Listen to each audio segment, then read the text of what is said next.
Ma sœur humilie ma collègue lors d'un entretien d'embauche, sans savoir qu'elle était la fille du patron, mais maintenant ce sera une surprise lorsque la narcissique ne décrochera pas le poste et me blâmera. Avant de commencer, je vous demande de vous abonner à cette chaîne. C'est gratuit.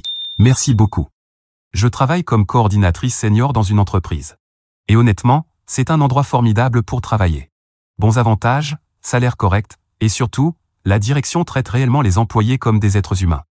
Mon patron, appelons-le Scott, 45 ans, dirige notre département, et c'est l'un de ces rares managers qui se soucie vraiment de son équipe. Il y a environ 6 mois, Scott a embauché une nouvelle assistante administrative nommée Kelly, 26 ans. Elle venait de déménager d'une petite ville de l'Oklahoma pour ce poste. C'était son premier vrai emploi en entreprise, et elle était évidemment nerveuse mais désireuse d'apprendre. Scott m'a associé à elle pendant les premières semaines pour l'aider à s'adapter. Kelly est de ce genre de personnes qui font vraiment tout pour bien faire. Elle restait tard pour vérifier son travail, posait toujours des questions lorsqu'elle n'était pas sûre, et se montrait serviable envers tout le monde. Toute l'équipe l'adorait immédiatement. Elle apportait des biscuits faits maison au bureau, se souvenait des commandes de café de chacun, et sa gentillesse sincère rendait l'ambiance de travail meilleure. Le seul problème de Kelly était notre système téléphonique. C'est un système ancien et compliqué que même des employés expérimentés peuvent parfois mal utiliser. Scott savait que c'était un problème, alors il a trouvé une solution simple pour les journées chargées, il laissait son téléphone de bureau relié au bureau de Kelly afin qu'elle puisse le contacter directement si elle avait besoin d'aide ou si quelque chose d'urgent se produisait. Sa ligne restait silencieuse à moins qu'elle n'ait besoin de le joindre. Et c'est là que ma sœur entre en jeu. Nico, 28 ans, cherchait un emploi depuis des mois après avoir été licenciée de son précédent poste. Elle a toujours été compétitive, mais le chômage l'a rendue plus agressive que d'habitude. Elle a postulé dans plusieurs entreprises de la ville, y compris la nôtre. Quand elle m'a dit qu'elle avait un entretien prévu, j'étais contente pour elle. Je pense vraiment que c'est un excellent endroit pour travailler. Nico a toujours été confiante, mais à un certain moment, cette confiance est devenue arrogance. Elle a commencé à maltraiter les employés de service, à passer devant les files d'attente et, en général, à agir comme si les règles ne s'appliquaient pas à elle. Nos parents excusaient toujours son comportement, disant qu'elle était juste ambitieuse et déterminée. J'essayais de l'ignorer, mais au fil des années, ça a empiré. L'entretien était prévu pour le mardi matin. Je savais que Nico viendrait, mais je ne l'ai pas vu avant son rendez-vous parce que j'étais en réunion. Ce que j'ai découvert plus tard m'a été raconté par Kelly, qui tremblait encore en me racontant ce qui s'était passé. Nico est arrivé environ 10 minutes en avance pour son entretien. Kelly l'a accueilli professionnellement et lui a demandé de s'inscrire et de s'asseoir. Il y avait 3 autres candidats dans la salle d'attente, qui lisaient silencieusement leurs notes ou discutaient brièvement. Nico a regardé autour d'elle, a signé la feuille et s'est assise. Après quelques minutes, elle s'est levée et est retournée au bureau de Kelly. Elle a annoncé qu'elle devait être reçue immédiatement parce qu'elle avait un autre entretien de l'autre côté de la ville dans 1 heure. Kelly lui a poliment expliqué que Scott était encore avec le candidat précédent et que tout le monde serait reçu dans l'ordre. Nico a élevé la voix, insistant sur le fait que son temps était plus précieux que celui des autres candidats. Kelly est restée calme et professionnelle, réitérant la règle de l'ordre des entretiens. C'est alors que Nico a complètement perdu son sang-froid. Elle a commencé à crier que Kelly était manifestement nouvelle et ne comprenait pas l'importance des entretiens. Elle a dit que Kelly était clairement incompétente et qu'elle ferait en sorte qu'elle soit licenciée une fois qu'elle, Nico, serait embauchée.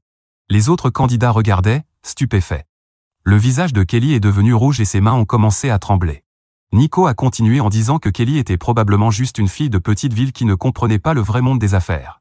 Puis elle a ajouté qu'elle n'était pas sûre si c'était une entreprise ou un zoo, parce qu'elle venait de voir un toucan, faisant référence au nez de Kelly.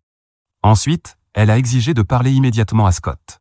Ce que Nico ne savait pas, c'est que Scott était en ligne avec un client au moment où il menait un entretien, et que son système téléphonique s'était automatiquement connecté à la ligne de Kelly. Il a entendu chaque mot de la scène. Il a rapidement terminé son appel avec le client et a terminé l'entretien en cours. Scott a ouvert la porte de son bureau et a appelé Nico par son prénom. Elle est entrée avec un air suffisant, pensant probablement que sa tactique agressive avait fonctionné. La porte s'est refermée derrière elle. Environ 20 minutes plus tard, Nico est sorti du bureau avec l'air d'avoir vu un fantôme. Elle était pâle et a quitté l'immeuble sans croiser le regard de qui que ce soit. Kelly était à son bureau, et je pouvais voir qu'elle faisait de son mieux pour ne pas sourire. Plus tard dans la journée, j'ai appris les détails. Scott avait laissé Nico s'asseoir en silence pendant plusieurs minutes avant de lui dire exactement ce qu'il avait entendu. Il a expliqué que Kelly n'était pas seulement une employée, mais aussi sa fille, qui avait déménagé en ville spécialement pour travailler dans son entreprise et apprendre le métier depuis le début. Il avait prévu de lui confier progressivement davantage de responsabilités, mais voulait d'abord qu'elle comprenne tous les aspects de l'entreprise. Scott a dit à Nico que quiconque traiterait sa fille de cette manière ne travaillerait jamais pour lui. Il a également mentionné qu'il faisait partie du conseil professionnel local dans notre secteur, et que le comportement de Nico serait discuté lors de la prochaine réunion. La plupart des grandes entreprises de la ville ont des représentants dans ce conseil. Nico m'a appelé ce soir-là en pleurs, me demandant pourquoi je ne l'avais pas prévenu que Kelly était la fille du patron. Je lui ai dit que je ne savais pas, ce qui était vrai. Scott ne l'avait jamais mentionné, et Kelly non plus. Je suppose qu'il ne voulait pas de traitement préférentiel. Nico m'a accusé de l'avoir saboté exprès. Dans les semaines suivantes, Nico a commencé à recevoir des lettres de refus des entreprises où elle avait passé des entretiens des mois auparavant. Certaines n'ont même pas pris la peine d'envoyer une lettre, elles ont simplement cessé de répondre à ses mails de relance. Elle était convaincue que Scott l'avait mise sur liste noire dans toute la communauté. Nos parents se sont impliqués et ont exigé que je parle à Scott pour donner une seconde chance à Nico. J'ai refusé. Je leur ai dit que le comportement de Nico était impardonnable et que je ne risquais pas mon emploi ni ma réputation pour nettoyer son désordre. Finalement, Nico a trouvé un emploi dans une petite start-up en dehors de la ville, mais elle a dû accepter une baisse de salaire importante. Elle me parle à peine maintenant, et nos parents pensent que je l'ai fait par jalousie, pour la garder en dessous de moi. Mais le fait est que j'ai vu à quel point Kelly était bouleversée après cette rencontre avec ma sœur. Après cela, elle a agi différemment pendant des semaines. Elle doutait constamment d'elle-même et s'excusait pour des choses qui n'étaient pas de sa faute. Il lui a fallu longtemps pour redevenir la personne joyeuse et confiante qu'elle était avant. Nos parents pensent que j'aurais dû prévenir Nico sur le comportement approprié lors d'un entretien, ou au moins lui dire d'être poli avec le personnel. Mais honnêtement, je ne pensais pas avoir besoin de dire à une femme de 28 ans de ne pas insulter verbalement des inconnus. Cela devrait aller de soi. Nico avait toutes les occasions de faire bonne impression lors de cet entretien. Elle a choisi de montrer son vrai caractère. Le fait que tout se soit si mal passé n'était pas de la malchance, c'était des conséquences. Le pire, c'est que cela a divisé notre famille. Mes parents ont invité Nico aux réunions familiales mais m'ont dit que je n'étais pas la bienvenue tant que je ne m'excusais pas et n'aidais pas à réparer la situation. Ma grand-mère s'est rangée de mon côté, disant que Nico devait apprendre que les actions ont des conséquences. Cela fait 6 mois et la famille est toujours divisée. Alors, suis-je la méchante pour ne pas avoir prévenu ma sœur de son comportement, ou ai-je raison de penser qu'elle aurait dû savoir mieux par elle-même? Mise à jour 1. Il y a quelques mois, j'avais posté à propos de l'entretien catastrophique de ma sœur Nico, où elle avait verbalement agressé ma collègue Kelly, sans réaliser que Kelly était en réalité la fille du patron. Beaucoup de gens ont demandé des nouvelles, donc voici ce qui s'est passé depuis. Environ un mois après mon post initial, la situation de Nico s'est encore aggravée. Le poste dans la start-up qu'elle avait décroché ne fonctionnait pas. Son patron était un jeune diplômé qui ne toléra pas l'attitude condescendante de Nico envers les employés plus jeunes. Nico ne cessait de faire des remarques sur le fait que l'entreprise n'était pas gérée professionnellement et qu'elle pourrait mieux faire les choses. Le patron l'a donc confronté à propos de son mieux faire et l'a licencié. Après avoir été renvoyée de la start-up au bout de seulement 2 mois, elle est retournée vivre chez nos parents. Elle prétendait prendre du temps pour trouver la bonne opportunité, mais je savais qu'elle avait des difficultés financières. Nos parents ont commencé à me mettre encore plus de pression pour l'aider à trouver un emploi. C'est alors que notre cousine Angela m'a contacté.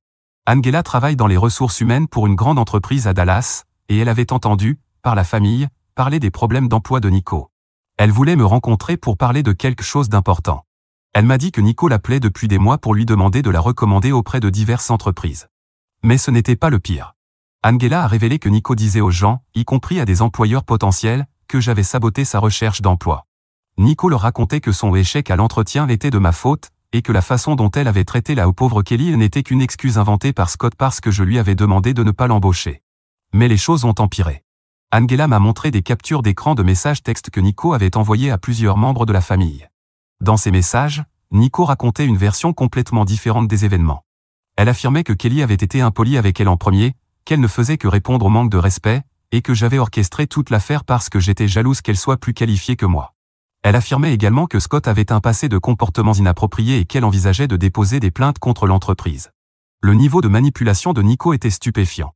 Angela m'a incité à me protéger, ainsi que l'entreprise, car les accusations de Nico pouvaient nuire à ma réputation et à celle de la société. Cette nuit-là, j'ai appelé Scott et lui ai raconté tout ce qu'Angela m'avait dit. Il m'a remercié pour l'avertissement et a mentionné qu'il avait déjà entendu des rumeurs concernant les accusations de Nico. Il a précisé que l'équipe juridique était au courant et surveillait la situation. Scott a également révélé quelque chose qui m'a encore plus mise en colère. Il m'a dit que Kelly recevait des messages anonymes sur ses réseaux sociaux. Quelqu'un lui envoyait des commentaires cruels sur son apparence. Les messages venaient clairement de quelqu'un qui connaissait les détails de l'incident lors de l'entretien. Nous savions que c'était Nico, mais nous n'avions pas de preuves. Scott a dit qu'il documentait tout et envisagerait d'impliquer les autorités si le harcèlement continuait. Ce week-end-là, j'ai confronté Nico directement. Je suis allé chez nos parents et j'ai demandé à parler en privé. Je lui ai dit que je savais qu'elle diffusait des mensonges et qu'elle envoyait des messages à Kelly. Elle n'a pas nié, au contraire, elle a éclaté en sanglots. Elle a avoué qu'elle envoyait les messages à Kelly et qu'elle racontait de fausses histoires sur moi et sur l'entreprise. Elle a dit qu'elle était désespérée et avait l'impression que sa vie s'effondrait, alors elle avait déversé sa frustration de cette façon, même si elle savait que cela ne l'aiderait pas. Elle a avoué qu'elle prévoyait de déposer une plainte officielle contre Scott et l'entreprise pour harcèlement sexuel et discrimination. Elle a dit qu'elle avait un avocat qui pensait pouvoir obtenir un règlement, même si les accusations n'étaient pas totalement vraies. J'étais horrifié. Je l'ai mise en garde, déposer de fausses accusations pouvait ruiner la vie et la carrière de personnes innocentes, et cela aurait aussi des conséquences légales pour elle. Nico s'est emporté et a dit que Scott méritait ce qui lui arriverait pour l'avoir humilié.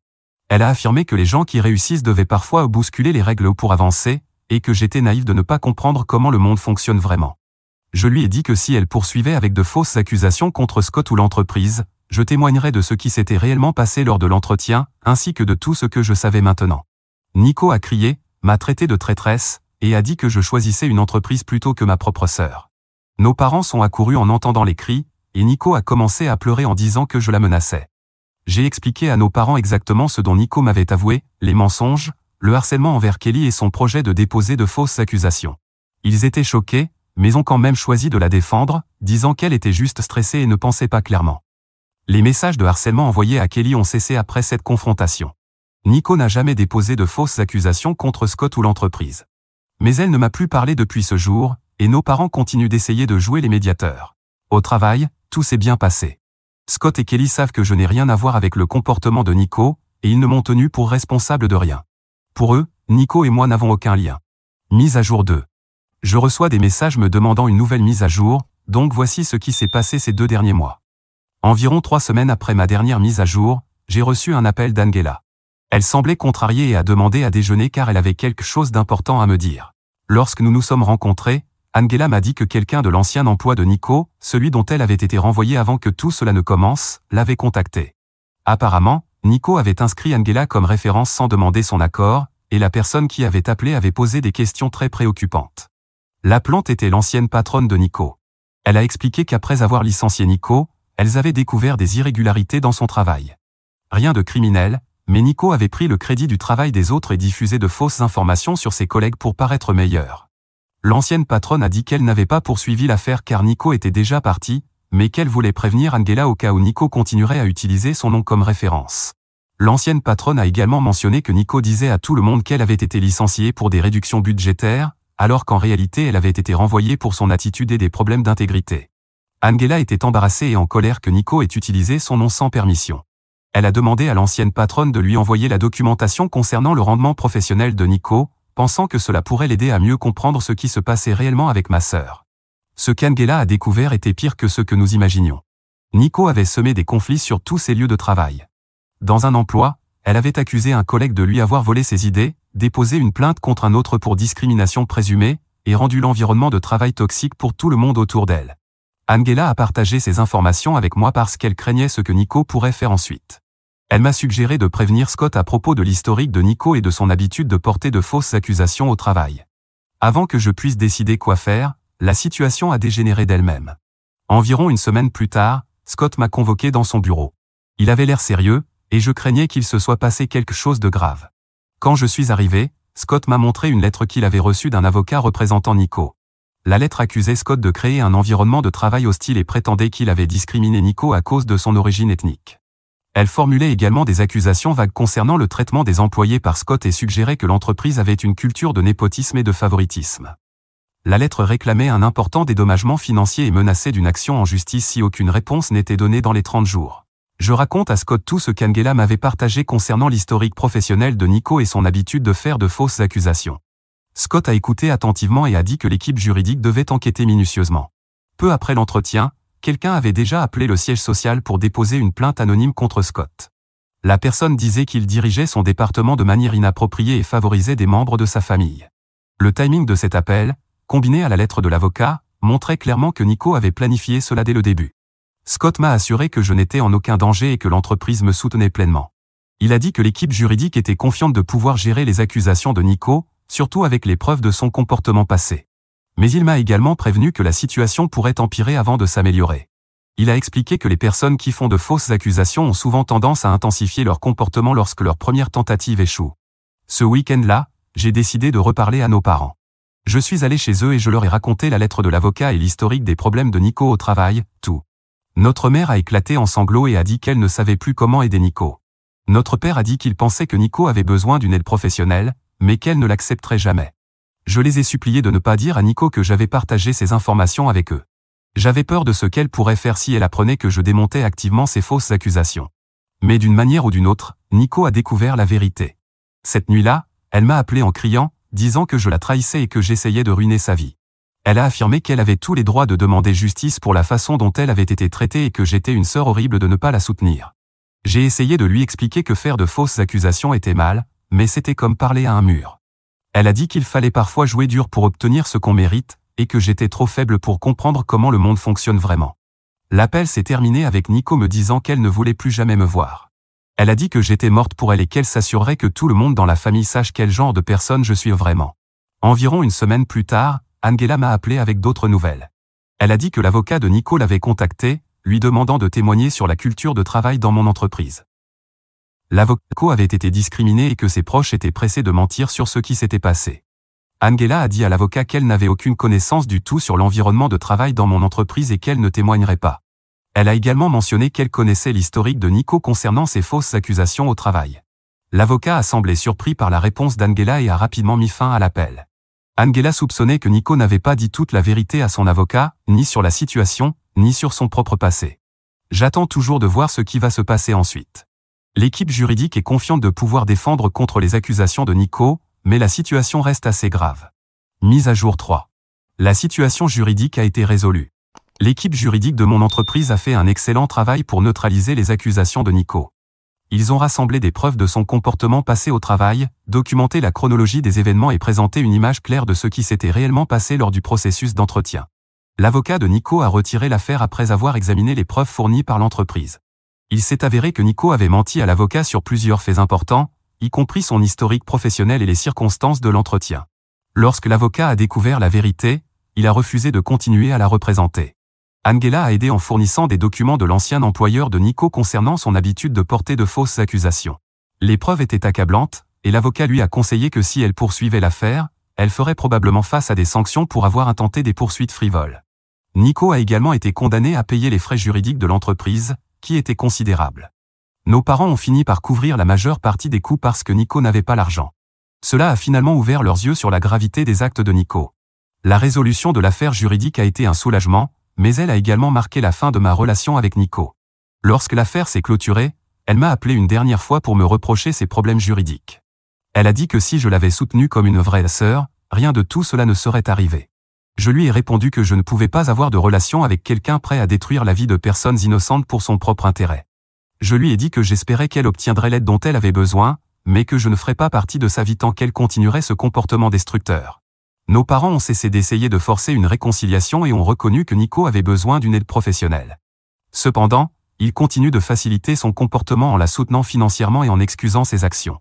J'ai également coupé ma relation avec eux, car ils nourrissent en quelque sorte un monstre à biscuits de plus de biscuits. Ma grand-mère est décédée le mois dernier, et Nico s'est présenté aux funérailles malgré le fait qu'elle n'était pas la bienvenue. Elle a essayé de créer une scène en disant bruyamment que j'avais ruiné sa vie, mais la plupart des membres de la famille l'ont ignoré. Je me suis concentré sur l'hommage à la mémoire de ma grand-mère et je ne me suis pas mêlé du drame de Nico. Au travail, tout est revenu à la normale. Kelly se porte très bien et a été promue au poste de coordinatrice. Elle a retrouvé confiance en elle et est devenue un membre important de l'équipe. Scott et moi n'avons jamais parlé directement de la situation avec Nico, mais je sais qu'il est reconnaissant que nous ayons évité une longue bataille juridique. Nico vit toujours chez nos parents et n'a pas trouvé d'emploi stable. Elle a brûlé des ponts avec la plupart de la communauté dans l'État, et sa réputation pour ses fausses accusations la suit partout. Elle a eu quelques emplois temporaires, mais aucun n'a duré plus d'une semaine, sauf si ce n'était pas dans son domaine. Mise à jour 4. Et je pensais laisser mon histoire à la dernière mise à jour, mais vous continuez à demander plus.